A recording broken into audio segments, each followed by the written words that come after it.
فلسطینیوں کا ساتھ دے گی کیونکہ اسرائیل کا حملہ غزہ پٹی پر جاری رہے گا، رکنے والا نہیں ہے۔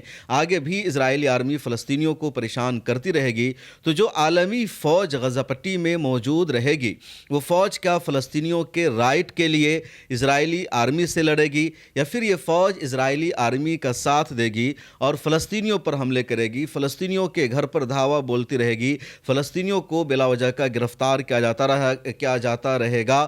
اس کی بھی اس معاہدے میں وضاحت نہیں ہے۔ جو سب سے بڑا سوال ہے وہ یہ کہ اس معاہدہ کے سامنے آ جانے کے بعد فوراً اسرائیل کے پرائم منسٹر بنجامن نتنیاہو کی ایک ویڈیو سامنے آتی ہے جس میں ان کی طرف سے کہا جاتا ہے کہ غزہ پٹی کا سیکورٹی کنٹرول اسرائیل کے پاس ہی رہے گا، کسی اور کے پاس نہیں رہے گا۔ اس کے علاوہ ان کی وہ ویڈیو بھی لیک ہو گئی جس میں انہوں نے کہا تھا کہ فلسطین کو ایک آزاد ریاست نہیں بننے دیا جائے گا، یعنی فلسطینی ریاست کا جو خواب ہے وہ ادھورا ہی رہے گا، یہ خواب کبھی پورا نہیں ہو سکتا ہے۔ ראש הממשלה, יש שאלה שנשאלת, האם הסכמתם למדינה פלסטינית? ממש לא, זה גם לא כתוב בהסכם. אבל דבר אחד כן אמרנו, שאנחנו נתנגד בתוקף למדינה פלסטינית.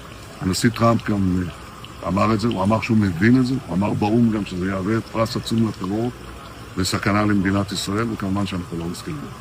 امریکی صدر ڈونلڈ ٹرمپ نے جب بنجامن نتنیاہو کے ساتھ جوائنٹ پریس کانفرنس کو خطاب کیا تو صحافیوں کے سامنے امریکی صدر نے بہت ہی غیر واضح انداز میں مبہم طریقے سے یا اشاروں میں یہ ضرور کہا کہ جب غزہ پٹی کے حالات بہتر ہو جائیں گے، معاملات ٹھیک ہو جائیں گے، تب فلسطین اتھارٹی کو وہاں کی حکومت دینے کے بارے میں سوچا جائے گا۔ اسی طرح فلسطینیوں کا جو حق خود ارادیت ہے، یعنی ان کی جو سورنٹی ہے، اس کے بارے میں بات چیت کی جائے گی کہ کیسے فلسطینیوں کی جو آزادی ہے اس پر بات چیت ہو سکے۔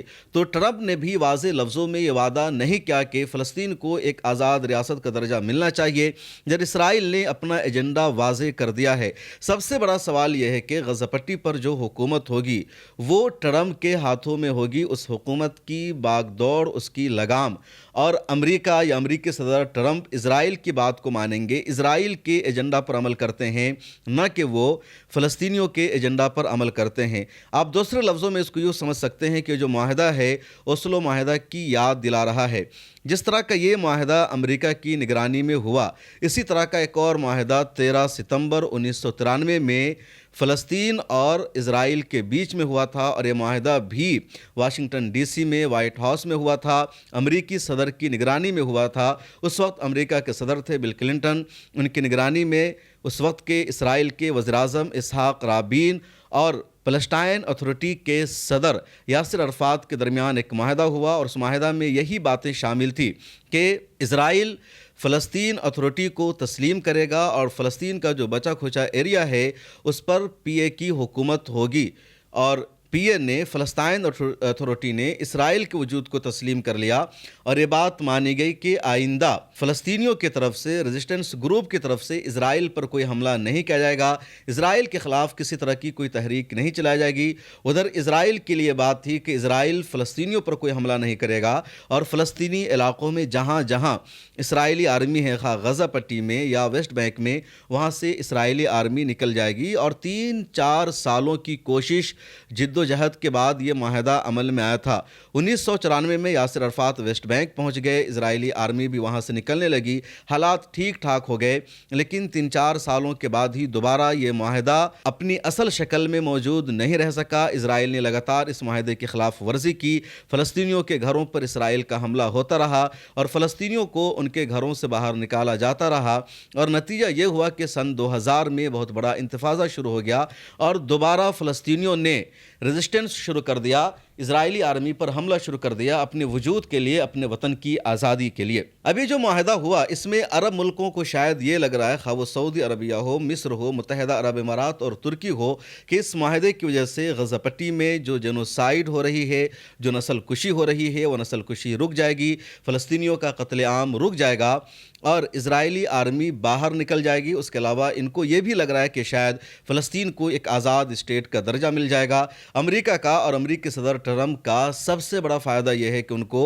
نوبل پیس پرائز مل جائے گا، اس کے بعد اس کا وہ دعویٰ کریں گے، اور یہ تمام مسلم ممالک اس کی حمایت بھی کریں گے۔ اس کے علاوہ ان کا دعویٰ ہے کہ ایک اکنامک زون بنایا جائے گا، غزہ پٹی کے لوگوں کو روزگار سے جوڑا جائے گا، ان کی اکنومی کو بہتر بنایا جائے گا، غزہ پٹی کی تعمیر نو کی جائے گی، اور غزہ پٹی پر جو حکومت ہے وہ اب امریکہ کی ڈائریکٹ ہونی شروع ہو جائے گی۔ ادھر اسرائیل کا سب سے بڑا فائدہ یہ ہے کہ غزہ پٹی اور ویسٹ بینک کہیں بھی کوئی بھی ریزسٹنس فورس نہیں رہے گا۔ اس معاہدے میں واضح لفظوں میں یہ شامل ہے کہ حماس کو ہتھیار ڈالنا ہوگا، اور حماس کے علاوہ جتنے ریزسٹنس گروپ ہیں، خواہ وہ القدس گروپ ہو، الاقصی گروپ ہو، ان میں سے کسی کے پاس ہتھیار نہیں رہے گا۔ جتنے ٹنل ہیں، جتنی سرنگیں ہیں، ان تمام کو ختم کر دیا جائے گا، ان تمام کو تباہ و برباد کر دیا جائے گا، اور آئندہ بھی فلسطینی گروپ کی طرف سے، فلسطین کی طرف سے اسرائیل کے خلاف کوئی مومنٹ اور مہم نہیں چلائی جائے گی۔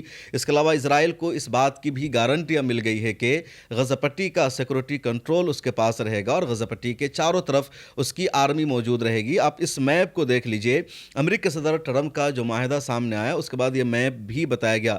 اس میپ میں ایک بلو لائن ہے، اس کے بعد ایک یلو لائن ہے، ریڈ لائن ہے، اور اس لائن کا مطلب یہ ہے، جو بلو لائن ہے اس کا مطلب یہ ہے کہ ابھی یہاں پر اسرائیلی آرمی موجود ہے، IDF موجود ہے، اتنے علاقے کا غزہ پٹی میں کنٹرول اس کے پاس ہے۔ لیکن جیسے ہی حماس کی طرف سے تمام ہوسٹیج کو ریلیز کر دیا جائے گا، اس کے بعد اسرائیلی آرمی تھوڑا سا پیچھے ہٹے گی اور یلو لائن کے پاس پہنچ جائے گی۔ اس کے بعد جب انٹرنیشنل فورس کا قیام عمل میں آ جائے گا، عالمی فوج غزہ پٹی میں پہنچ جائے گی، اس کے بعد تھوڑا سا اور پیچھے ہٹے گی اسرائیلی آرمی، اور وہ ہے ریڈ لائن۔ لیکن اس سے پیچھے کب ہٹے گی اس کی کوئی گارنٹی نہیں ہے۔ حالانکہ کہا یہی گیا کہ جیسے ہی انٹرنیشنل فورس آ جائے گی، اسرائیلی آرمی اور پیچھے ہٹ جائے گی، کیونکہ اس وقت عالمی فوج کے ہاتھوں میں غزہ پٹی کا کنٹرول آ جائے گا، اور پھر ایک اور چوڑی سی لائن بنی ہوئی ہے، اس لائن پر اسرائیلی آرمی پہنچ جائے گی، اور وہ بفر زون ہوگا، وہاں پر اسرائیلی آرمی ہمیشہ موجود رہے گی۔ اب ذرا سوچیے سمجھیے، یہ جو معاہدہ ہوا ہے، یہ جو ایگریمنٹ ہوا ہے، اس میں فلسطینیوں کو ملا کیا ہے، غزہ پٹی کے لوگوں کو ملا کیا ہے؟ اور حیرت کی بات یہ ہے ان مسلم دیشوں کے لیے، عرب ممالک کے لیے، کہ ان سب نے امریکی صدر ڈونلڈ ٹرمپ کے ساتھ میٹنگ کی، ان کے ساتھ بات چیت ہوئی۔ امریکی صدر کے بازو میں ترکیہ کے صدر رجب طیب اردوغان بیٹھے تھے، سعودی عرب کے فورن منسٹر وہاں موجود تھے، انڈونیشیا کے صدر وہاں موجود تھے، پاکستان کے پرائم منسٹر موجود تھے، قطر کی وہاں نمائندگی تھی، UAE کی نمائندگی تھی، مصر کی نمائندگی تھی۔ ان سب کی موجودگی میں، ان سب کے درمیان یہ معاہدہ ہوا، اور ایسے وقت میں معاہدہ ہوا جب دنیا کے زیادہ تر ملکوں نے، کہہ لیجئے دنیا کے 154 سے زیادہ دیشوں نے فلسطین کو ایک آزاد اسٹیٹ کے طور پر تسلیم کر لیا ہے۔ اس کے باوجود اس معاہدے میں فلسطین کو آزاد اسٹیٹ کا درجہ دینے کی کوئی بات شامل نہیں ہے، کوئی شق شامل نہیں ہے، اور اسرائیل کی طرف سے اب لگاتار اس کی مخالفت کی جا رہی ہے۔ اب اس معاہدے کا مطلب کیا رہ گیا؟ غزہ پٹی کے لوگ رہیں گے اسرائیل کے رحم و کرم پر، غزہ پٹی کے آسمانوں پر اسرائیل کا کنٹرول رہے گا۔ غزہ پٹی کے لوگ جس طرح سانس لیں گے اس میں ان کا اپنا اختیار نہیں رہے گا۔ 1993 کا جو اوسلو ایگریمنٹ ہے اس میں کم از کم فلسطینیوں کے گروپ کو حکومت کرنے کا اختیار دیا گیا تھا، حماس کو تسلیم نہیں کیا گیا تھا۔ لیکن اب نہ تو PLO کو، یعنی جو پیلسٹائن اتھارٹی ہے PLO، اس کو حکومت کرنے کا رائٹ دیا گیا جو محمود عباس کا گروپ ہے، اور نہ ہی حماس کو حکومت کرنے کا اختیار دیا جا رہا ہے، بلکہ جو امریکہ اور اسرائیل کے پپٹ ہوں گے ان کا راج چلے گا، وہ وہاں کا فیصلہ کریں گے، اور یہ فلسطینیوں کے لیے سب سے بڑا خطرہ ہے۔ الجزیرہ نے بھی اس معاہدہ کے سامنے آ جانے کے بعد 5 بڑا سوال اٹھایا ہے، اور الجزیرہ کا یہ جو 5 اہم کوشچن ہیں بہت اہم ہے، اور میں تفصیل سے آپ کو بتا رہا ہوں کہ اس کو ذرا سمجھیے، غور کیجیے کہ کس طرح پوری مسلم دنیا امریکہ کے ہاتھوں میں کھیلنے لگی ہے، اور ان کی جو سوچنے اور سمجھنے کی جو صلاحیت وہ ختم ہو چکی ہے۔ بس ان کو اس بات کی تسلی مل رہی ہے کہ کم از کم سیز فائر ہو جائے گا، اور یہ جو اسرائیل کا خطرہ ہے ان تک نہیں پہنچ پائے گا، یہ جنگ بند ہو جائے گی، تو ان کی عوام کی طرف سے جو ان کو کوسا جا رہا ہے، ان کو جو لگاتار پریشان کیا جا رہا ہے، ان کے خلاف جو سوال اٹھ رہے ہیں، وہ سوال اٹھنے کا سلسلہ بند ہو جائے گا۔ اور جس طرح اسرائیل نے قطر پر حملہ کر دیا، اسی طرح ان دیشوں کو لگتا ہے کہ ہم پر بھی حملہ ہو سکتا ہے، تو ان پر حملہ نہیں ہوگا۔ اس کے علاوہ ان مسلم ممالک کو فلسطینیوں کے حق اور حقوق سے ذرہ برابر بھی کچھ مطلب نہیں ہے۔ اس وجہ سے الجزیرہ نے 5 اہم سوال اٹھائے۔ الجزیرہ کا پہلا کوشچن یہ ہے کہ غزہ پر حکمرانی کون کرے گا؟ جو پروپوزل سامنے آیا ہے اس میں تو یہ کہا گیا کہ ایک ٹیکنوکریٹک فلسطینی کمیٹی قائم کی جائے گی جو غزہ پٹی کے روزمرہ کا نظام چلائے گی۔ لیکن یہ بتایا ہی نہیں گیا کہ اس گروپ کے اراکین اور ممبرز کون کون ہوں گے. کیا فلسطینیوں کو اس میں شامل کیا جائے گا یا فلسطین کے باہر کے لوگوں کو اس میں شامل کیا جائے گا؟ اگر فلسطین کے لوگوں کو شامل کیا جائے گا تو کون سے گروپ کے لوگ ہو سکتے ہیں؟ عرب ممالک کے لوگوں کو شامل کیا جائے گا یا یورپ کے دیشوں کے لوگوں کو شامل کیا جائے گا؟ اس کے علاوہ سب سے بڑا سوال اس بات کا ہے کہ ٹرمپ اور برطانیہ کے سابق وزیر اعظم ٹونی بلیئر اس کی سربراہی کریں گے. تو اس میں واضح نہیں ہے کہ جو پی ایل او ہے یا جو حماس یا جو دوسرے گروپ ہے اس کا کس طرح کا تعلق رہے گا اس کمیٹی سے.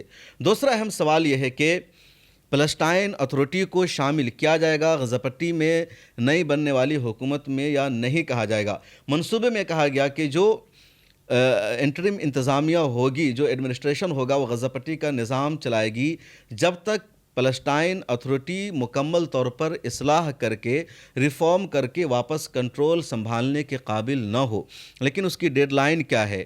کون طے کرے گا کہ پی ایل او یا فلسطین اتھارٹی انتظام سنبھالنے کے ایڈمنسٹریشن چلانے کے قابل ہو گیا ہے؟ اس بارے میں کوئی وضاحت نہیں ہے، کوئی بینچ مارک نہیں ہے، کوئی ٹائم لائن طے نہیں کیا گیا ہے. تیسرا اہم سوال یہ ہے کہ جو انٹرنیشنل فورس کی بات ہو رہی ہے کہ انٹرنیشنل اسٹیبلائزیشن فورس قائم کی جائے گی غزہ پٹی میں پیس کے لیے، سلامتی کے لیے، تو یہ عالمی امن فوج کہاں سے آئے گی؟ کن عرب دیشوں کی فوج اس میں شامل ہوگی؟ سعودی عربیہ کی ہوگی، ترکی کی ہوگی یا یورپ کی فوج ہوگی؟ اس کے علاوہ اس فوج کی قیادت کون کرے گا؟ فوج کا سپہ سالار کہاں کا ہوگا؟ کون اس فوج کی نگرانی کرے گا؟ اور یہ فوج کس سے لڑے گی؟ حماس سے لڑے گی یا اسرائیلی فوج کے خلاف فلسطینیوں کی حفاظت کے لیے کھڑی ہوگی؟ یہ سب غیر واضح ہے، مبہم رکھا گیا ہے. چوتھا کوشچن یہ ہے اور الجزیرہ کا کوشچن ہے کہ اسرائیل پیچھے کب ہٹے گا؟ اس معاہدے میں کہا گیا کہ جب انٹرنیشنل فورس آ جائے گی تب اسرائیل پیچھے ہٹے گا، لیکن کوئی ڈیڈ لائن طے نہیں کی گئی ہے. پروپوزل یہ کہتا ہے کہ اسرائیل دھیرے دھیرے مرحلہ وار غزہ پٹی سے باہر نکلے گا جو ڈی ملٹرائزیشن کے مراحل اور معیار پر مبنی ہوگا. لیکن اس کے لیے کوئی شیڈول نہیں ہے، کوئی واضح ٹائم لائن نہیں ہے، معیار نہیں ہے. اسرائیل نے یہ بھی کہا کہ وہ ایک سیکورٹی پیریمیٹر برقرار رکھے گا جب تک یہ تسلی نہ ہو جائے کہ غزہ سے کسی نئے خطرے کا امکان نہیں. اب سوال یہ ہے کہ فیصلہ کون کرے گا کہ خطرہ ختم ہوا یا نہیں ہوا، اور اس کی بھی وضاحت موجود نہیں ہے. مطلب یہ ہے کہ اسرائیل کا سیکورٹی کنٹرول رہے گا اور اسرائیل پیچھے نہیں ہٹے گا. پانچواں امپورٹنٹ پوائنٹ ہے اور سب سے اہم ہے، فلسطینی ریاست قائم کب ہوگی؟ کب فلسطین کو ایک آزاد اسٹیٹ کا درجہ ملے گا؟ امریکی صدر ٹرمپ نے اپنی پریس کانفرنس میں فلسطینی ریاست کے تصور کو بہت ہی مبہم انداز میں پیش کیا. پروپوزل یہ کہتا ہے کہ فلسطین اتھارٹی جب اپنے ریفارم کو مکمل کر لے اور غزہ کی تعمیر نو یا غزہ کی جو نئے سرے سے تعمیر ہوگی، تو جب وہ پیش رفت ہو جائے تو ایک ایسا وقت آ سکتا ہے جب فلسطینی اپنی ریاست کے لیے، اپنی خود مختاری کے لیے کوئی راستہ نکال سکتے ہیں. لیکن یہ کب نکلے گا کچھ بھی واضح کانسیپٹ نہیں ہے، اور یہ امکان ہے، اس میں کوئی ضمانت نہیں دی گئی ہے، صرف اس کو ایک میں کے طور پر، پوسیبل کے طور پر پیش کیا گیا ہے. فلسطینی ریاست کو آزاد ریاست ہونا چاہیے، فلسطینیوں کو اپنے اسٹیٹ کا، اپنے ملک کا درجہ ملنا چاہیے. اس بارے میں کچھ بھی نہیں کہا گیا، بلکہ صرف یہ کہا گیا کہ فلسطینیوں کی ایک ایسپرینیشن ہے، ایک آرزو ہے کہ ان کا ایک ملک ہو، ان کو ایک آزاد اسٹیٹ کا درجہ ملے. اس کے علاوہ فلسطینیوں کے بارے میں کسی بھی طرح کے رائٹ اور حقوق کی بات نہیں کی گئی. اس لیے یہ سب سے بڑا سوال ہو رہا ہے کہ جو 20 نکاتی فارمولہ امریکی صدر ٹرمپ نے پیش کیا ہے، یہ بالکل فلسطینیوں کے سرنڈر کرنے والا ہے، حماس کے سرنڈر کرنے والا ہے. اور یہی وجہ ہے کہ حماس نے ابھی تک اس پر کوئی رد عمل نہیں دیا. حماس کا پہلا بیان یہ سامنے آیا تھا کہ جو ٹرمپ کا پروپوزل ہے وہ ابھی تک ان کو نہیں ملا ہے، ان کو اس کی جانکاری نہیں ملی ہے. اب حماس کا دوسرا بیان سامنے آیا کہ ٹرمپ کا پروپوزل ان کو مل چکا ہے، لیکن اس پر وہ ابھی بات چیت کریں گے، غور کریں گے. ادھر ترکیہ کی طرف سے اور قطر کی طرف سے خبریں سامنے آئی ہے کہ دونوں ممالک مل کر اس ڈائیلاگ کو، اس مذاکرات کو آگے بڑھائیں گے. الجزیرہ نے خبر شائع کی جس میں کہا گیا کہ قطر نے انفارم کیا ہے کہ ترکی بھی مذاکرات کا حصہ ہوگا، اس ڈائیلاگ کا حصہ بنے گا. اب دنیا کے بڑے بڑے ایکسپرٹ قطر اور ترکیہ پر سوال اٹھا رہے ہیں، کیونکہ قطر لگاتار ثالثی کا فریضہ ادا کرتا رہا ہے اور ترکیہ کا بھی اہم کردار ہے۔ ابھی امریکی صدر نے مسلم ممالک کے رہنماؤں کے ساتھ جو ملاقات کی، جو میٹنگ ہوئی تھی، تو اس میٹنگ میں اہم رول ترکیہ کا تھا۔ ابھی گلوبل سمودھ فلوٹیلا غزہ پٹی پہنچ رہا ہے اور اس کی حفاظت کے لیے بھی ترکیہ نے اپنا بحری بیڑا بھیج رکھا ہے، اپنے نیوی کے جہازوں کو بھیج رکھا ہے، فائٹر پلین کو بھیج رکھا ہے، ایئر کرافٹ سے باضابطہ نگرانی کی جا رہی ہے اسرائیل کے حملہ کو روکنے کا کام کیا۔ تو ایسے میں ان دونوں ملک کس طرح اس معاہدے کو سپورٹ کر سکتے ہیں جس میں فلسطینیوں کو کچھ بھی نہیں مل رہا ہے، فلسطینیوں کو سرنڈر کرنا پڑ رہا ہے۔ حماس کا جو پہلا رد عمل سامنے آیا تھا وہ یہی تھا کہ کوئی بھی ایسا معاہدہ قابل قبول نہیں ہوگا، کسی بھی ایسے ایگریمنٹ پر سائن نہیں کیا جائے گا جس میں فلسطینیوں کے حق کو نظر انداز کیا جائے، جس میں فلسطینیوں کو مکمل طور پر منظرنامہ سے ہٹا دیا جائے۔ ایسے حماس کا اب تک آفیشیل موقف یہی رہا ہے اور پہلے کئی مرتبہ حماس نے اپنے اس موقف کو دہرا بھی رکھا ہے کہ فلسطین کو ایک آزاد اسٹیٹ کا درجہ ملے گا تو حماس یقیناً اس کو سپورٹ کرے گا۔ اور جو القسام بریگیڈ ہے جو پچھلے کئی سالوں سے اسرائیل کے خلاف فلسطین کی آزادی کے لیے، قبل اول کی آزادی کے لیے جنگ لڑ رہی ہے، مشکلوں کا سامنا کر رہی ہے، وہی القسام بریگیڈ آزاد فلسطینی ریاست کی ملٹری ہوگی، اس کی آرمی ہوگی۔ یہ حماس کا آفیشیل اور پرانا موقف ہے، لیکن ٹرمپ کے پروپوزل میں سرے سے القسام بریگیڈ کو ختم کیا جا رہا ہے، حماس کو ختم کیا جا رہا ہے۔ اس لیے ایسا نہیں لگ رہا ہے کہ حماس کی طرف سے کچھ زیادہ ایسا رسپانس آ سکتا ہے جس میں ٹرمپ کے اس منصوبے کو قبول کر لیا جائے۔ امریکی صدر ٹرمپ کی طرف سے اس سے پہلے بھی کئی مرتبہ اس طرح کا پروپوزل سامنے آ چکا ہے، منصوبہ سامنے آ چکا ہے اور حماس نے اس کو ریجیکٹ کر دیا کیونکہ یہ پورا کا پورا منصوبہ اسرائیل کی شرطوں کے ہی مطابق تھا اور کچھ بھی گارنٹی نہیں دی گئی تھی۔ ابھی کا یہ جو منصوبہ سامنے آیا ہے اس کو اسرائیل نے تو منظور کر لیا ہے، اسرائیل کے اپوزیشن لیڈر نے بھی منظور کر لیا، لیکن بنجامن نتن یاہو کے جو کچھ الائنسز ہیں، ان کی جو کچھ اتحادی پارٹی ہے، ان پارٹیوں نے اس کو ایکسیپٹ نہیں کیا، ریجیکٹ کر دیا ہے۔ اور اگر انہوں نے ریجیکٹ کر دیا ہے تو اس کا مطلب یہ ہے کہ بنجامن نتن یاہو کی سرکار بھی گر سکتی ہے۔ اب حماس کے لیے سب سے بڑا مسئلہ یہ ہے، حماس پر سب سے بڑا پریشر یہ ہوگا کہ حماس کو جن دیشوں کا سپورٹ ملتا رہا ہے، قطر کا اور ترکیہ کا، مصر کا، ان دیشوں نے بھی اس پروپوزل کو ایکسیپٹ کر لیا ہے۔ اس کے علاوہ سعودی عرب، متحدہ عرب امارات نے بھی اس کو منظور کر لیا ہے، ٹرمپ کے پروپوزل کا خیر مقدم کر دیا ہے۔ تو اب یہ مشکل ہوگا حماس کے لیے یہاں پر فیصلہ کرنا کہ وہ کیا کرے نہ کرے۔ ٹرمپ کا جو 20 نکاتی فارمولہ ہے اس پر پوری ویڈیو میں نے بنا رکھی ہے، کل وہ ویڈیو پبلش ہو چکی ہے، تو آپ اس پوری ویڈیو کو ایک مرتبہ ضرور دیکھیے تاکہ آپ کو سمجھ میں آ سکے کہ 20 نکاتی فارمولہ کیا ہے اور کس طرح حماس سے پوچھے بغیر، اس کی رائے لیے بغیر ٹرمپ نے اس کو منظوری دے دی۔ ٹرمپ نے اس فارمولہ کو، اس ایجنڈا کو سامنے لانے سے پہلے مسلم ممالک سے ضرور بات چیت کی، اسرائیل کے prime minister Benjamin Nitin Yahoo سے ملاقات کی اور ان سب کے ساتھ بات چیت ہو جانے کے بعد اس کو سامنے لایا گیا، لیکن حماس کے لیڈر سے بات چیت نہیں کی گئی۔ اب جن کے ساتھ معاہدہ ہو رہا ہے، جن کے ساتھ ڈائیلاگ ہو رہا ہے، ان کی رائے ہی نہیں لی جا رہی ہے، ان سے پوچھا ہی نہیں جا رہا ہے۔ یہ سب سے بڑا المیہ ہے۔ عرب دیشوں کے علاوہ ٹرمپ کے اس پروپوزل کو اسپین، فرانس نے بھی منظور کر لیا ہے، بھارت نے بھی اس کا خیر مقدم کیا ہے اور ہمارے وزیر اعظم نریندر مودی صاحب نے انگریزی میں بھی ٹویٹ کر کے ٹرمپ کے اس منصوبے کا خیر مقدم کیا ہے اور عربی زبان میں بھی ٹویٹ کر کے خیر مقدم کیا ہے، آپ اسکرین پر دیکھ سکتے ہیں اور میں چاہتا ہوں کہ آپ کو اس ٹویٹ کا ترجمہ بھی ذرا سنا دوں۔ اب ٹویٹ کو اپنے اسکرین پر دیکھیے، جو عربی عبارت ہے نرحب باعلان الرئیس ڈونلڈ ٹرمپ عن خطة شاملة لأنها أسرى في غزہ۔ اس کا مطلب ہے ہم صدر ڈونلڈ ٹرمپ کے غزہ میں تنازع ختم کرنے کے لیے ایک جامع منصوبہ کے اعلان کا خیر مقدم کرتے ہیں۔ یہ منصوبہ فلسطینی اور اسرائیلی عوام کے ساتھ ساتھ پورے ویسٹ ایشیا کے خطے کے لیے امن، پیس اور پائیدار ترقی کی راہ ہموار کرتا ہے۔ ہم امید کرتے ہیں کہ تمام متعلقہ فریق صدر ٹرمپ کی اس پہل کے پیچھے متحد رہیں گے، ایک رہیں گے اور اس کوشش کی حمایت کریں گے تاکہ اس تنازع کو ختم کر کے امن قائم کیا جا سکے۔ اب دیش کے وزیر اعظم نریندر مودی نے تو اس طرح خیر مقدم کیا ہے جس طرح لگ رہا ہو کہ لگاتار کوشش کر رہے تھے، چاہ رہے تھے کہ جنگ بندی ختم ہو جائے، غزہ پٹی میں جو جنوسائیڈ ہو رہا ہے وہ رک جائے، جبکہ سچائی یہ ہے کہ اقوام متحدہ کی جنرل اسمبلی میں کئی مرتبہ جب سیز فائر کے لیے، جنگ بندی کے لیے ووٹنگ ہوئی تو بھارت نے جنگ بندی کے حق میں ووٹ نہیں کیا بلکہ ابسینٹ رہنے کا فیصلہ کیا. ادھر لاسٹ ٹائم جب پریشر بنا، دباؤ بنا، تب فلسطین کے حق میں ووٹ کیا بھارت نے، ورنہ کئی مرتبہ غیر حاضر رہا.